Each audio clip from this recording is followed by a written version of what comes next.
తేదీన జరిగే గ్రామీణ విద్యుల సంక్షేమ సంఘం జిల్లా మహాసభకు ముఖ్య అతిథులుగా గౌరవ ఉప ముఖ్యమంత్రి గారు బట్టి విక్రమార్క గారు, అలాగే తుమ్మల నాగేశ్వరరావు గారు, మరి పొంగులేటి సీనన్న గారు కూడా హాజరవుతారన్నారు ముఖ్య అతిథులుగా. వారు ఇచ్చేటువంటి ఉపన్యాసాలను విని ఈ సభను ఉమ్మడి ఖమ్మం జిల్లాతో పాటు ఉమ్మడి వరంగల్ జిల్లా సభ్యులందరూ కూడా విజయవంతం చేసి మరి సమయానుకూలంగా వచ్చి విజయవంతం చేయాలని మనస్ఫూర్తిగా కోరుకుంటున్నాం. అలాగే గ్రామీణ వైద్యులపై ఐఎంసి, కొంతమంది ఐఎంఏ డాక్టర్లు కావచ్చు మిత్రులు, మరి ప్రాథమిక వైద్యం మాత్రమే చేయాలి, గ్రామీణ వైద్యుల్ని నకిలీ వైద్యులను ముద్రలేస్తున్నారు. మేము నకిలీ వైద్యులం కాదు, మేము కేవలం ప్రాథమిక వైద్యం మాత్రమే చేస్తున్నాం. నాటి నుంచి నేటి వరకు కూడా చేస్తూనే ఉన్నాం, రేపు కూడా చేస్తున్నాం.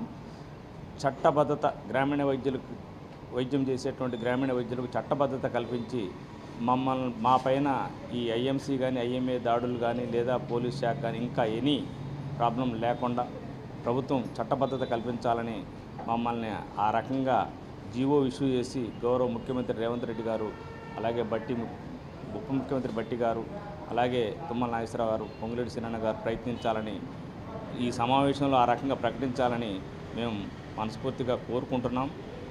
దాదాపు అదే రకంగా వారు ఉపన్యాసం ఉండబోతుందని మేము అనుకుంటున్నాం.